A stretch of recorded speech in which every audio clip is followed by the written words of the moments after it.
everyone, Cody Hayes here, and I'd like to welcome you to this lecture that I have titled, For Myself or for Others. Essentially, looking at the ego or self versus altruism, or looking out for the other individual. So to set the scene with a few terms, we have the first called psychological egoism.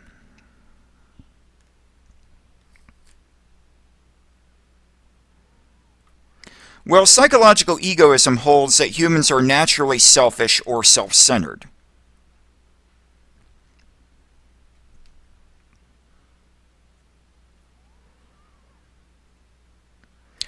The author of our textbook on page 176 uses a portion of the comic strip Calvin and Hobbes to emphasize this point, where Calvin, the young boy, says in the comic strip, "I want the last piece of pie. Don't divide it up. Give it to me." And the mom says back, "Don't be selfish, Calvin."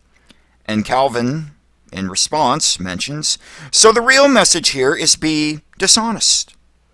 And the mom pauses and gives him the last piece of the pie. Especially that statement from Calvin. So the real message here is be dishonest, i.e. when the mom says, "Don't be selfish, Calvin." Oh, don't be what I actually am. Well, that's psychological egoism, naturally selfish or self-centered, at least in this case, how it's said. And many psychologists and philosophers hold that we are that way, that we are naturally selfish or self-centered. We can't be anything other than that. It's in our DNA. This idea actually goes back to the ancient Greeks, and I would say even further than that too. But I think of the story from Plato's Republic called The Ring of Gyges, which is a story told by Plato's brother Glaucon to their teacher Socrates. And the story centers on this ring, which is very similar to the Ring of Power in The Lord of the Rings. I wouldn't be surprised if Tolkien didn't get the idea for the Ring of Power from Plato's Republic. But in any case, Glaucon tells this story about how this unjust man finds a ring, and when he puts the ring on, he realizes that he has become invisible. And once he realizes that he has become invisible, he goes around and commits acts that are unjust. But there's no shock value here because he's already been described as an unjust man. Well, then Glaucon goes on a little further and says, well, now imagine that there are two rings. This ring is found by a man named Gyges. Gyges is a shepherd. Gyges is a just man. But when he puts the ring on, he too discovers after a while that he is invisible. And he too, just like the unjust man, goes around and commits actions that are unjust. Now an explanation has to be given. Well, Glaucon makes 2 points. The first point is that Gyges always wanted to act this way, but he was afraid of getting caught. But once the ring is put on, that fear is taken away. And the second point is that we would all act that way. We would all do whatever we would want to do if we knew that we could get away with it. And that makes Socrates pause for a while. But the response that he eventually gives is someone who thinks that way is either ignorant or they're out of balance / sick. Now, the Republic was of course written long before the period of modern science and of course modern psychology. Modern psychologists would agree with Socrates that someone thinking that way might be out of balance or sick, because they would mention that you have what's called normal selfishness versus abnormal selfishness. But in terms of someone being ignorant, no, they would say that person's absolutely right. To give one more scenario here, and this one involves me, I need to take a quick sip of water.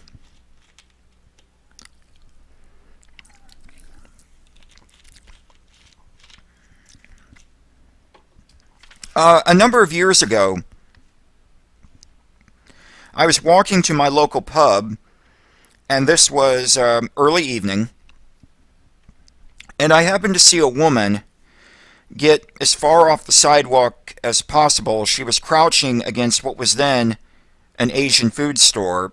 Now it's a coffee house. And I saw her lay a pillow down, and I thought in the back of my mind that this woman is homeless. Well, about an hour and a half later, as I'm walking back home, there she is, sleeping off the sidewalk. And I was moved by this. And I thought, I have a portion of a roll of quarters, about maybe $4, that I was going to use for laundry money. But this woman probably needs that money more than I do. So I went and grabbed, the roll of quarters, went back to her and said, "Ma'am." And of course she got nervous when I called out to her, and I said, "No, I'm not here to hurt you. I just thought that you needed this." She thanked me, but she didn't take the money. Well, I happened to mention about the incident on my Facebook page, and I got a number of comments about how that was such a wonderful thing that I tried to do, etc., etc. But someone in the psychological egoist camp would say, I didn't do what I did because I cared about that woman. They would say, I did what I did in order to get peace of mind, to make myself feel better. And what they would say is that, okay, I see this woman's homeless. I've got money that I can use to help. If I don't bother to help, I'm going to feel terrible for the rest of the day knowing that there was something that I could have done and I didn't do anything. So I did it to get peace of mind, to make myself feel better. And once again, it goes back to the notion, naturally selfish, self-centeredness. Okay, we do something that we don't necessarily want to do, but we do it to make ourselves feel better, to get peace of mind. So again, it goes back to us. Another term in this is what is called ethical egoism or moral selfishness.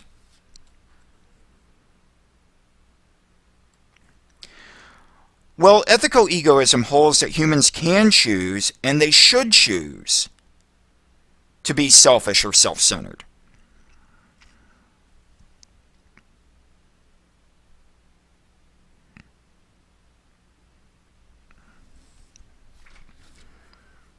One of the main differences between psychological egoism and ethical egoism is that in psychological egoism, we are naturally self-centered. We can't be anything but self-centered. In ethical egoism, we're not that way. In ethical egoism, we can choose to look out for others. We can. But it's not in our best interest to do so. It's in our best interest to look out for ourselves. And when I think of ethical egoism, I think of an incident that took place at my first job. I was a dishwasher at a little mom-and-pop restaurant, and it was a seasonal job representing the area that I grew up. And by this point, I had worked 3 seasons with the same crew, and you pretty much bond as family. And this was pretty much near the end of the season. This was, I remember, during the Labor Day holiday, so, early September, late August. And something was taking place between management that they were going to let the waitress, the server, go. And the cook, who was pretty much at the top, you could say, of the totem pole, the food chain, he was in on it. I wasn't in on it. I was at the bottom. But later on, I happened to encounter the server, and she said that she knew that the cook was aware of what was going to happen to her, and she was upset that, after working with him for the amount of time that she did,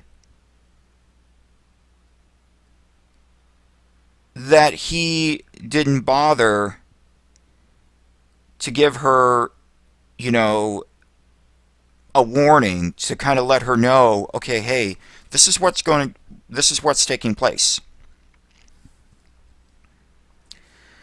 Well, I asked him about it later. I said, did you know what was going to happen? He said yes. And I said, well, why didn't you tell her? And he said back, Cody, I have a wife and kids of my own to worry about. I can't worry about somebody else's kids and somebody else's husband or wife.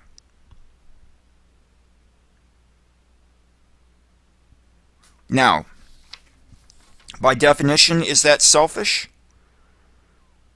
Yeah, it is. But is it wrong? Well, I'll let you decide that. One last term, altruism.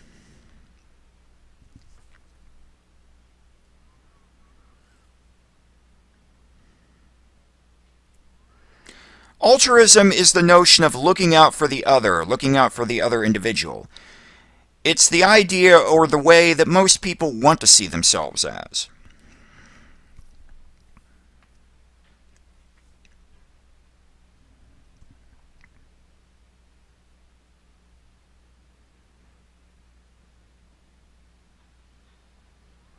Generally speaking, most people don't like to see themselves as being selfish. They like to think of themselves as,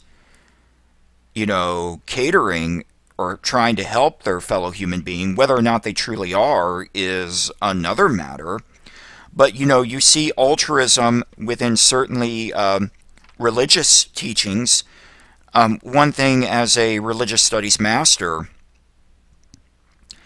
that I will mention that all religions, generally speaking, have in common is the notion of being nice to one another, to care for one another, to look out for one another, i.e. to be altruistic. If you think of, say, the traditional Christian theology behind the death of Jesus of Nazareth, the founder of Christianity, Jesus being crucified, that Jesus dies for the sins of the human race. I mean, that's very much in the altruistic camp. That's very much looking out for the other individual.